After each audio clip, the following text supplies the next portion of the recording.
I'm Geoffrey in Broken Crescent 2.3 in a Khwarezm campaign. I have rushed through the campaign to get to the Mongol event to do some tests, and the Mongols have arrived. They are at our gates. They have just finished off the Khwarezm, and we are probably next. Now, I have been doing a ton of tests in the last couple of weeks. I will just show a couple of things. So here is an example of a campaign from a previous campaign from Broken Crescent 2.4 before the latest patch. So I'm playing here as the Khwarezm, and the Mongols have arrived. So we're going to have a look at how the Mongols behave on the campaign map, on the strat map, on the campaign map, to show you some weird things that are going on that I have been testing. So this is the turn after they appeared. They have appeared with 21 stacks, so they moved around, they laid. They moved towards Samarkand. I don't think they've attacked Samarkand yet. So we're game turn 92 in the year 1219, the same year we are in our present campaign.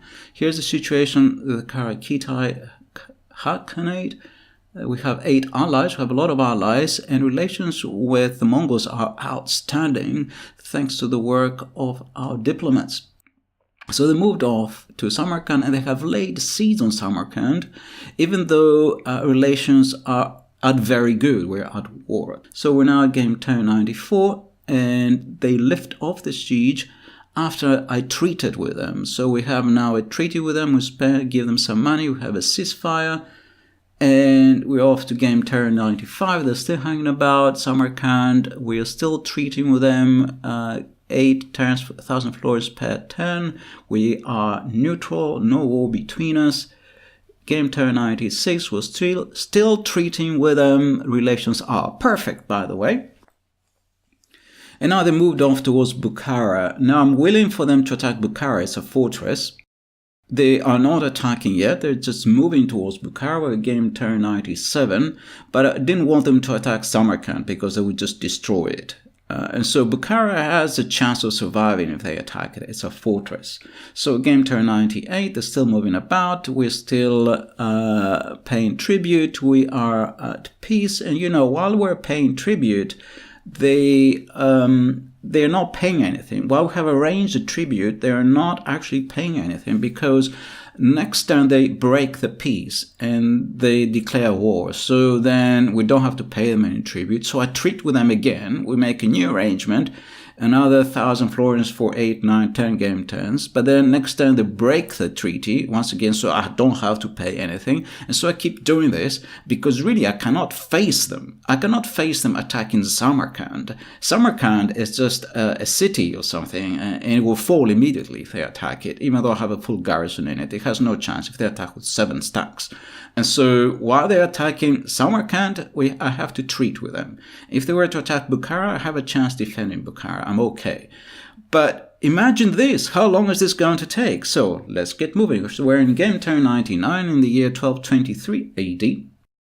And we're still in perfect relations, still neutral, still treating with them for 10 turns, 1,000 gold per 10, game turn 100, same situation. They're not attacking, they're happy to accept a treaty from us and walk back and forth. So we're a considerable power. In some respects, we're stronger than them. So we're off to game turn 101. They are now at war. Relations are perfect. 1 unit attacked Bukhara thing. Now they moved back, so I had to make a treaty with them again because they moved back towards Samarkand. Game 10 103, still hanging about Samarkand. As long as they're around Samarkand, I have to treat with them. So 10 turns, 1,000 florins per 10, still hanging about Samarkand. Game 10 104, and still relations are perfect. We are neutral, we're still paying tribute, still hanging about Samarkand. Game 10 105. Game 10 106, they're not moving away from Samarkand. As long as they're not moving, I'm treating with them. So 1,000 florins per 10 for 10 turns. Game 10 107, same situation. How long is this going to take? This is not all that exciting. Game 10 107. Now they're moving off towards Bukhara. With Bukhara, I'm willing to have a fight with them at Bukhara if they want to. So game turn 108 now.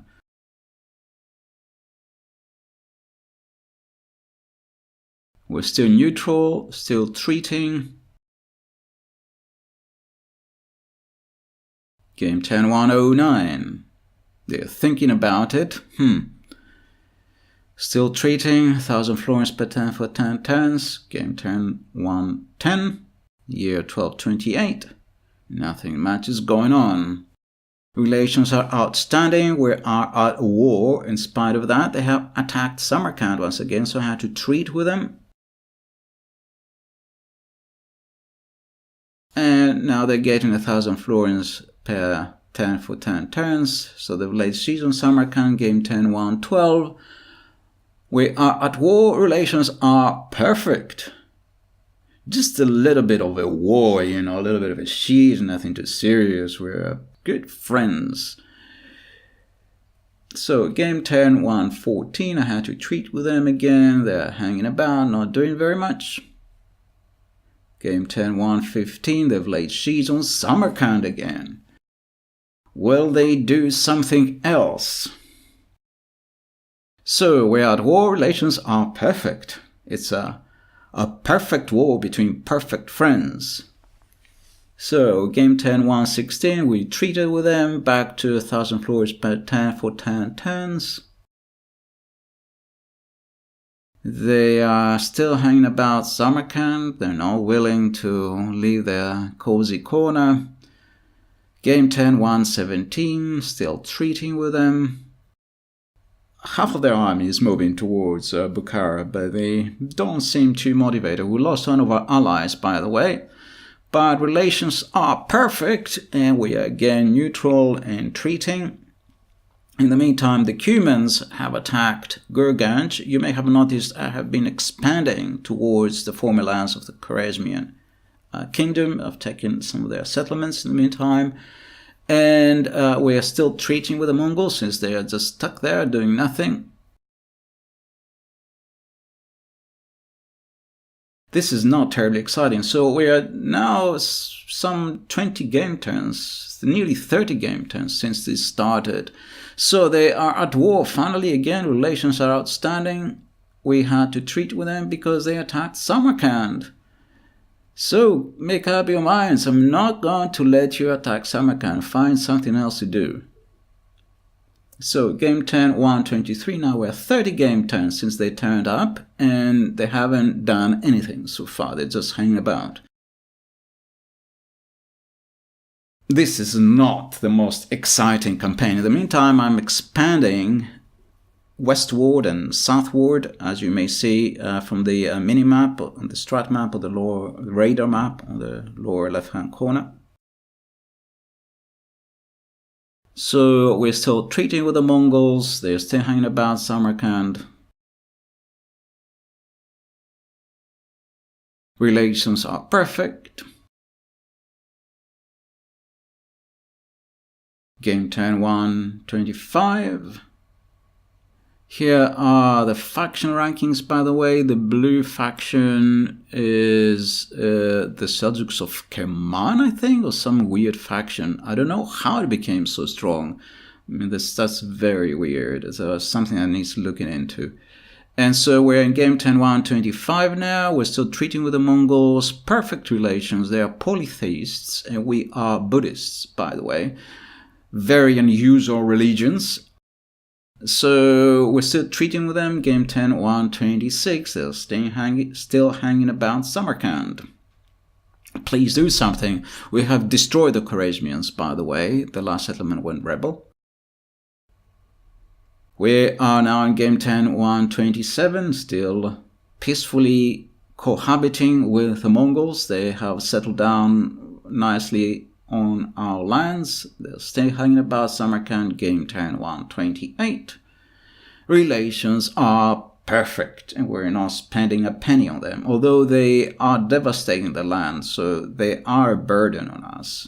It's not obvious. They are an economic burden. So finally they've decided to leave Samarkand alone and move towards Bukhara. Now with Bukhara, I'm willing to have a fight with them, as I said, so that's okay, but we're still at peace. So they still have not gone to war with us. Or as soon as they go to war, we make peace. Game 10, 130. Will they attack Bukhara? They are thinking about it, since we have perfect relations. In the meantime, I'm expanding our empire southward and westward.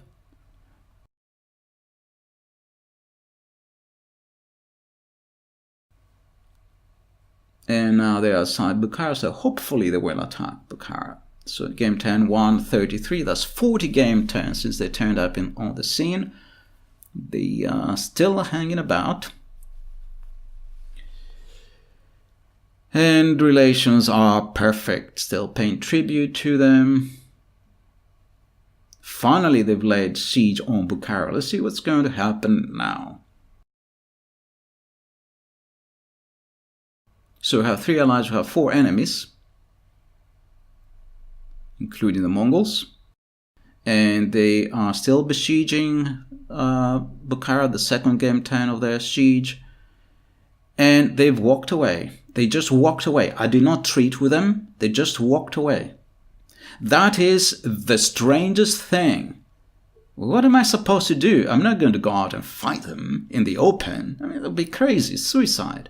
So they've gone off and laid siege on Khiva, which is a citadel. Even better for me. So let's see what's going to happen now. So game 10, 139. And finally they lay siege on Khiva. That's nearly 50 game 10 since they turned up. That's 25 years after they turned up on Khwarezm. Finally they've laid siege now on the second settlement on Khiva that I'm willing to fight over. So they have 7 armies. You can count them. They have 7 armies, I have 1. The stats are 3 against 50. That's nearly 1 against 20 or against 1 against 17 or something. So that's the odds. Will they attack this time? So strength ratio is 3 against 50. 3 to 50. So here is the army that I have at Khiva. It's not a great army. It's a kind of, it has some light cavalry. It has, just 2 heavy units. Those 2 mace units. It has some heavy cavalry, but, it has some heavy spearmen. The other units are relatively light. That's all I could muster at this point, but it's a citadel. I should be able to defend it. So game 10, 142. That's 50 game 10 since they turned up. They still haven't made up their mind to besiege and attack Khiva. And finally, they have decided to attack Khiva. And so we're finally at war with them. They are besieging Khiva. And that's the game turn after they attack on Khiva. They failed. But as you can see, I have very light casualties. So the siege backed out somehow. And they didn't really attack. They attacked the outer wall or something, and then they kind of the siege backed out. Terribly disappointing. Terribly disappointing.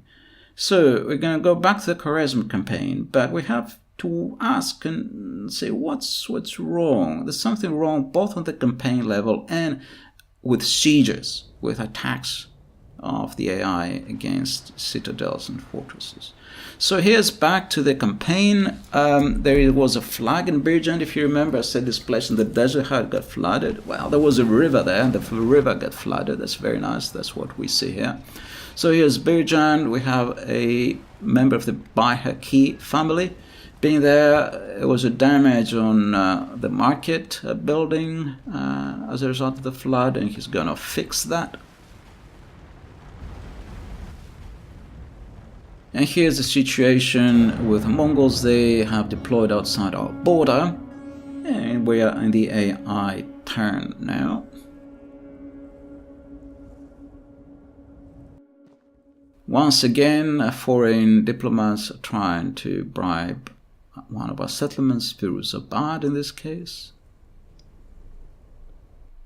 Back to the Mongols. What are they going to do? So, this time they've done something more interesting. They've sent one army. I will defend against this siege with my life. They've sent one army to attack Bukhara, and then they sent other armies in other directions. I think this only happened because they had already taken a couple of settlements such as Samarkand. And so when they do this, then they don't walk around as a horde anymore, so they behave more normally. So we're at war with the Mongols now, although our relations are outstanding or perfect if I remember correctly, same as before. And the Seljuks have gone to war with the Kingdom of Jerusalem. We have repaired that market in Berijand. Our Imam Jahangir, the Orthodox, has died. We are the most advanced faction. And we're making about 80,000 gold per 10. Bukhara is besieged by the Mongols. They also sent armies towards Balkh, as you can see, and towards Gurganj and Khiva. So here's again the diplomatic information. We are at war with the Mongols. And we have various new family members. Here are the stats. We're in position 4. Mongols are the strongest faction overall and militarily. Bukhara is under siege. And here are our remaining 4 imams in the land of Sindh. Here is again an overview of the area around Khwarezm and Sugriya and thereabouts. And you can see how the Mongols have formed a kind of marginal line there. So we have started treating with the Mongols once again. The relations are perfect. We want to see if we can secure a ceasefire. I'm not too worried about it. I'm doing this out of interest to see are they willing to accept the ceasefire, considering we're a fairly strong faction again. Okay, we're going to give them a little bit more money. No, we do not agree on... You have more worthy plans then. Very good.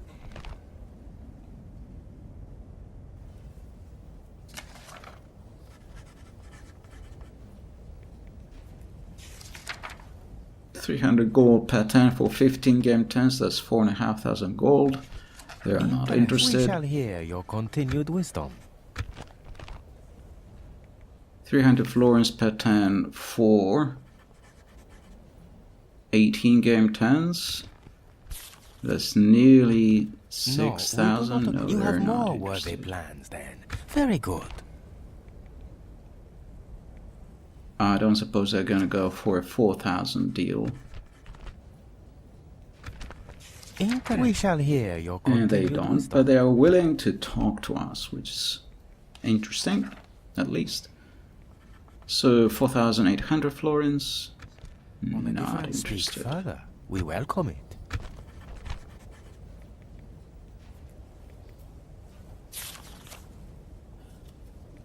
$5,200 florins.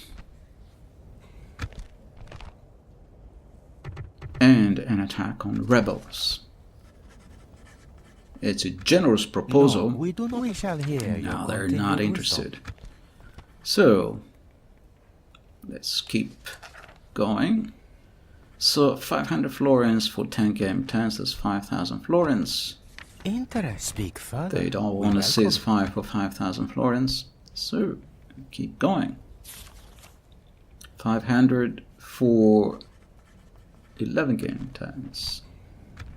No, we shall hear your Still continued not wisdom. interested.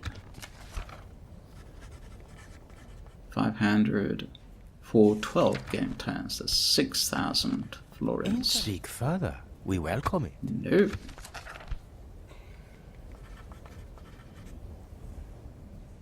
So 6,000 florins a different way. On a different... You have more worthy They're plans pleased, then. Very good. but they will not agree to our proposals. So we're going to 6,500. The proposal is No, generous. we shall hear your continued wisdom. We do hear, but you don't answer. Well, you answer by saying no. On a different day. You have more worthy plans then. Very good. So they don't seem interested in treating with us, although we could have gone higher. I didn't try that. But at least it's promising that up to about 6,000-7,000 they will not agree. So they're now also attacking Gurganj. Shall we move out to break the enemy siege, Sultan? Well, we have to wait, my friend. So Gurganj and Bukhara I will are defend against this siege with my life. fortresses. But they've also attacked Bark, which is just a city. So Bark is much more vulnerable. So shall we perform Zakat? I think we have better uses for our money, I am afraid.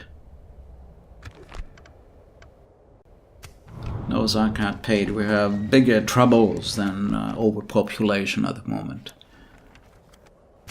So we have a large town ready to upgrade, but we have no time to dedicate to that, or money.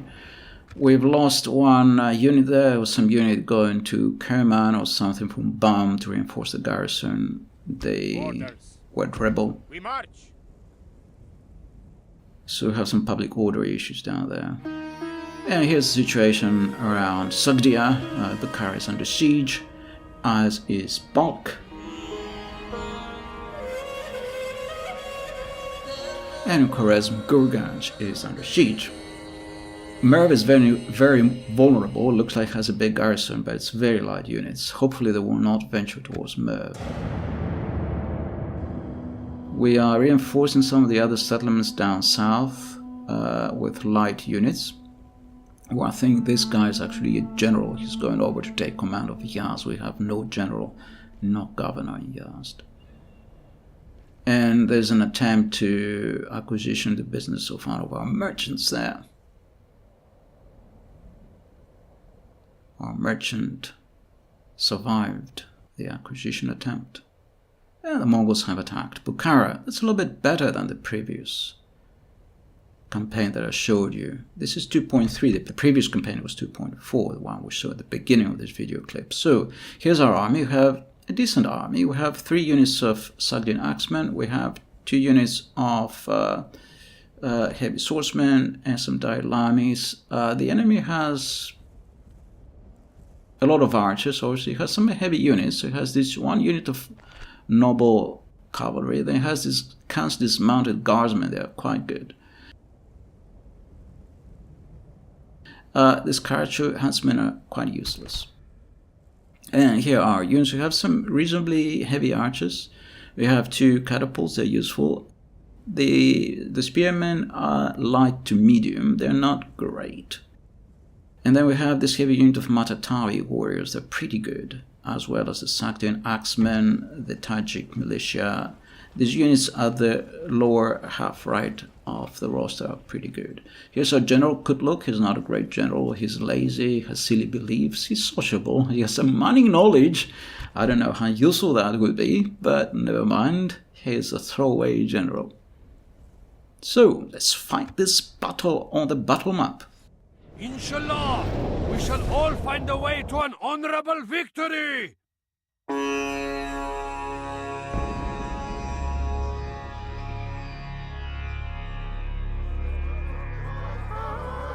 So, the battle has started.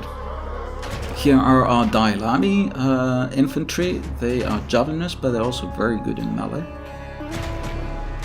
And the enemy is approaching with a single ram. Now, in principle, you could go out and attack them and make them drop their ram. You could do that if you want. Here, I'll let them continue.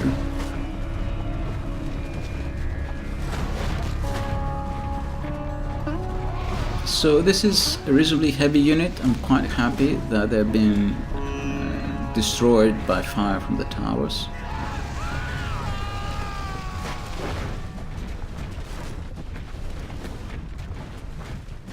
We have our javeliners over the gate, so hopefully the javeliners will start throwing javelins at this unit very soon.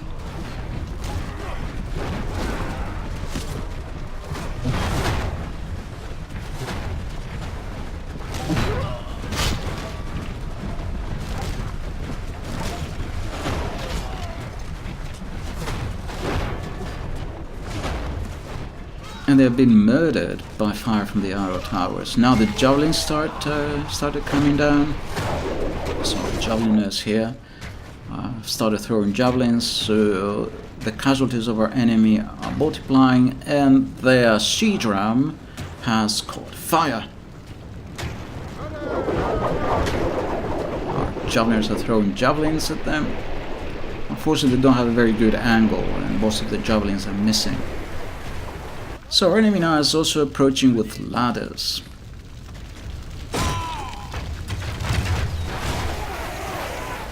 We have decimated this unit of Mongol guardsmen.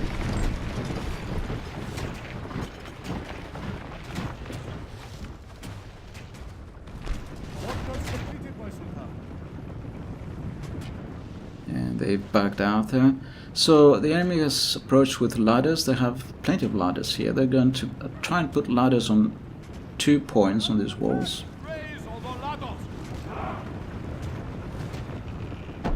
The enemy have ladders at the walls. Repel the invaders. Send them back whence they came. And the second set of ladders is on the walls as well. And now the first unit has gotten up onto the walls. There are more of these guardsmen. They are armed with maces. They are very good, but they're not as good as our Sogdian axemen. Our Sogdian axemen are one of the best units, heavy infantry units in the game. So we also brought some of these medium spearmen, these Tajik, whatever they're supposed to be, Tajik spearmen or something, I can't remember what they're called. Medium Persian spearmen.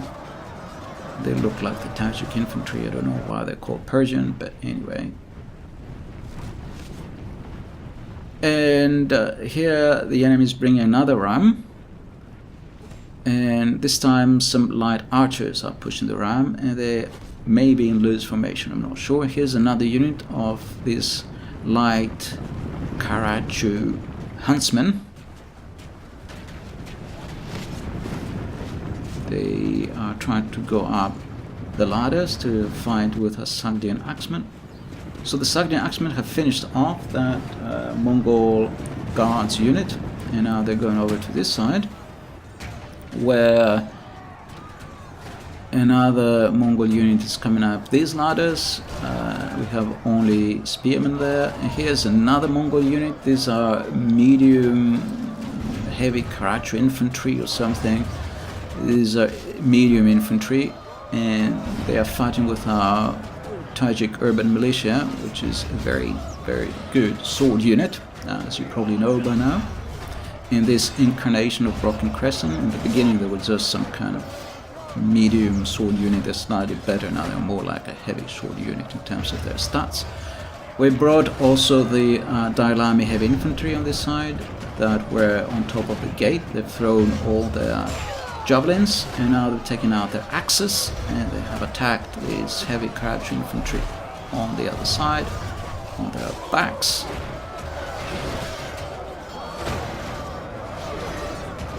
And so there's one thing that's good about this battle. It's a very glorious battle. The other siege ram of the Mongols has also caught fire. You very rarely get such glorious sieges in a campaign. Maybe you get one such siege once, if you're lucky.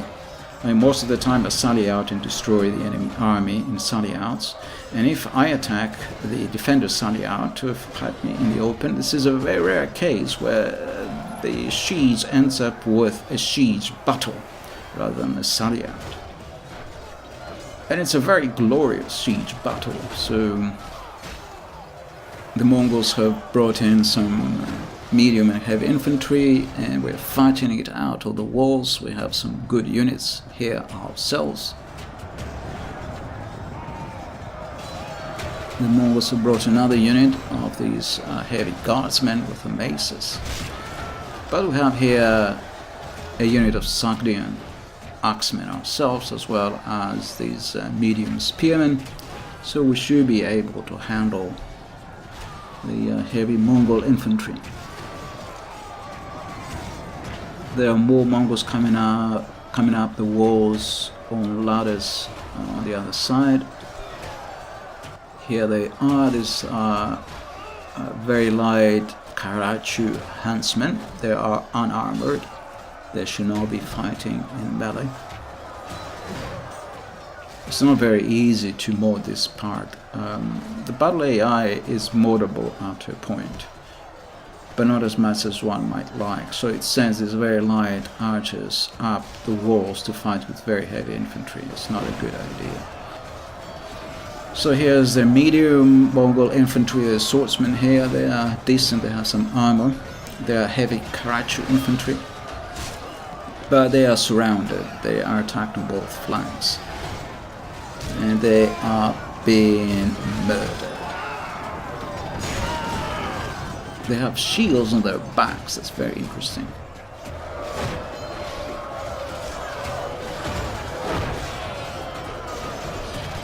They have shields on their backs as well as shields on their left arm. Here also a guardsman. Seems some guardsmen have come up as well. Let's see what they can do.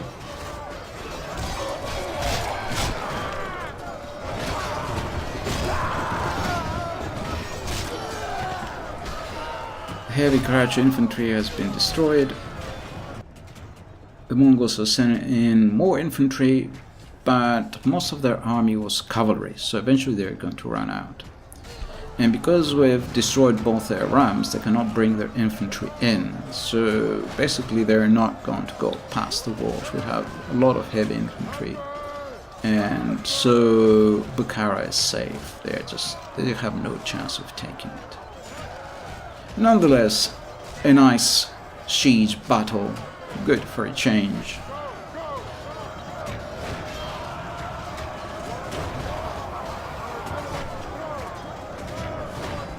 With fortresses and castles and citadels, I'm willing to fight on the walls. But in the civilian settlements, I prefer to have catapults in the town plaza and focus on the enemy as they are approaching the town plaza. The walls seem less defensible, and usually you don't have so many good units in a settlement, so you have to rely on in a civilian settlement, in a city or a town. So you have to rely more on catapults. So you have to change the game style with sieges defending a settlement, a city. So we've lost 12% of our army. The Mongols have lost 34% of their army.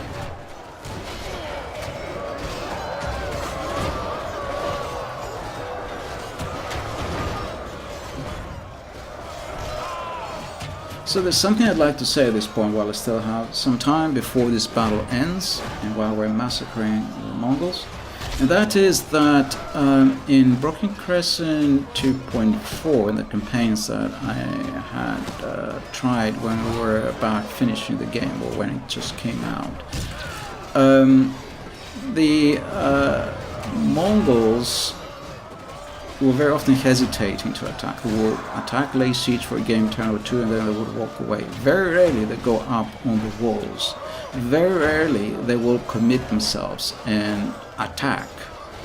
You know, very often, even if they had 6 or 7 armies outside, they would just walk away. You saw one example before where they walked away from Bukhara for no reason. I was pretty willing to fight them in Bukhara, but they just walked away. So they were doing this a lot.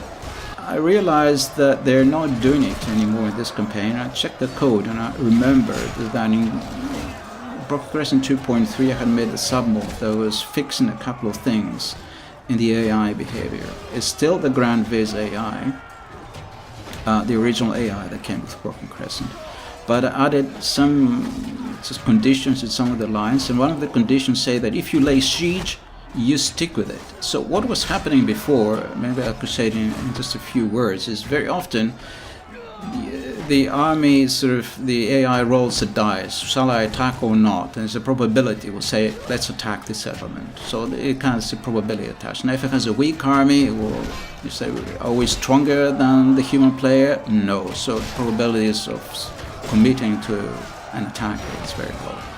Are we equal strength as the human player? Then the probabilities are a little bit higher. If that fails, then we go up to the next condition. Are we a little bit stronger, 1.5 times the human player?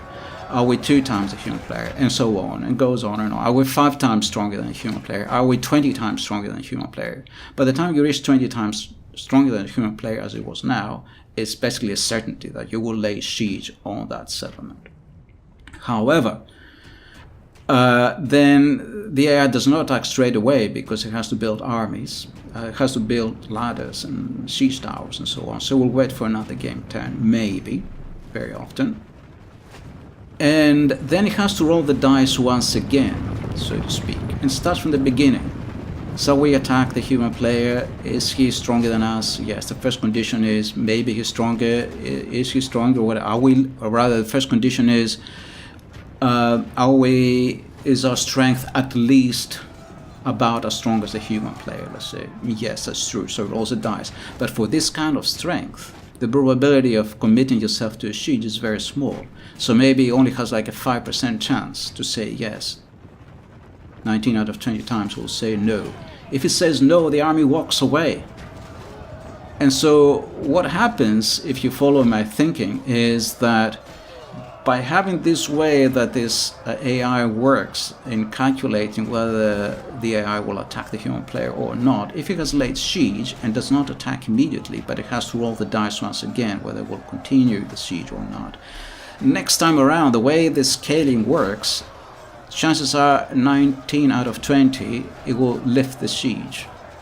Very annoying. Even if it has an army that's 20 times as strong as a human player, chances are it will lift the siege, because the first condition is, are we at least half the strength of the human player? And then the probability of committing yourself to a siege is only like 5%. And so it will walk away from the siege 19 out of 20 times.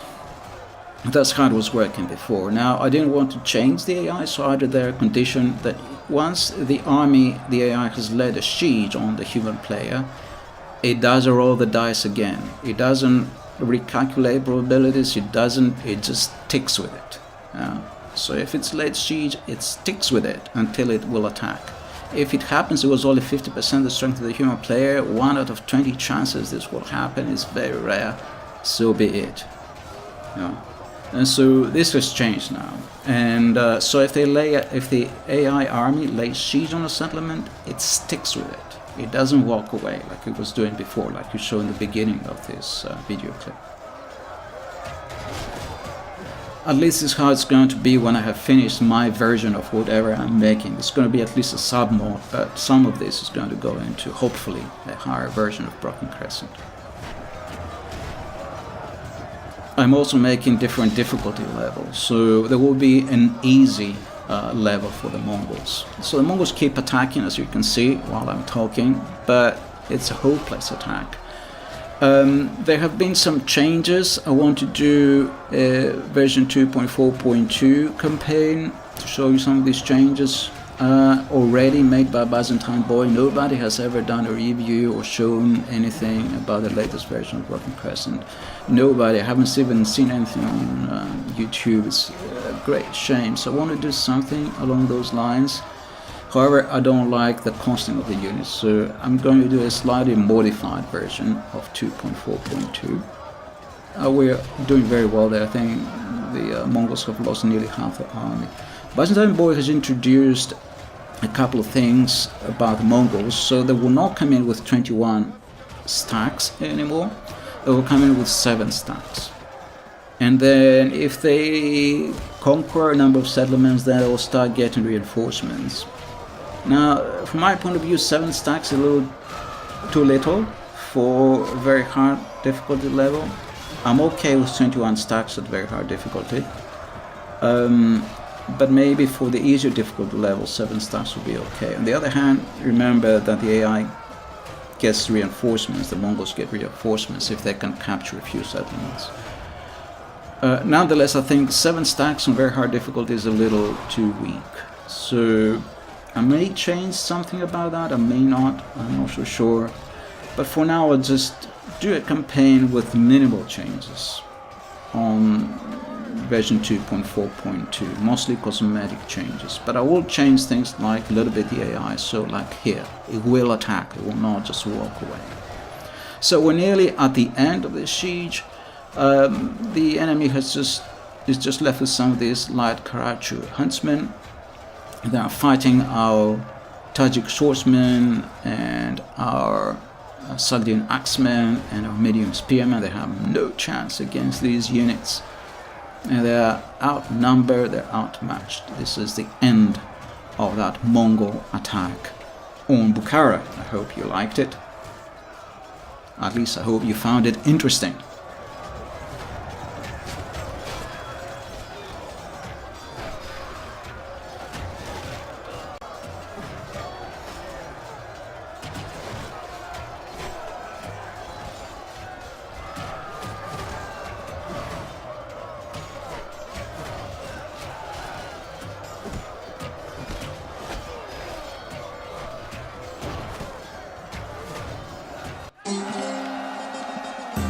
Okay, so that was a victory. Great victories are like sweet nectar. Come, let us drink of the most rare and glorious fruit. Our first victory over the Mongols. We lost 150 men. The Mongols lost nearly 1,000. All their infantry. So a lot of the killing was done by the towers, as you might expect. The medium spearmen, the Persian spearmen, did okay, not great, but they were fighting on the walls. That's not their best skill. Our Sogdian axemen and Tajik urban militia did much better. As you can see, so one of the Tajik urban militia killed 100 men, over 100, and the Sogdian assault infantry killed over 100. The two units that were committed. So here again the results, 250 men lost. And that was our first experience fighting the Mongols. The first video ever made of this kind, I do believe, on YouTube. I hope you liked it, and I'll do a few more before I start rotating through my other campaigns. So we caught a few prisoners and we're going to execute them. They shouldn't have attacked our settlements when we had perfect relations with them. Why? There's no need to... Alhamdulillah! We have prevailed! The Mongols carry on with their sieges of Balkh and Gurgens. As you can see, they haven't walked away. They stick with those sieges.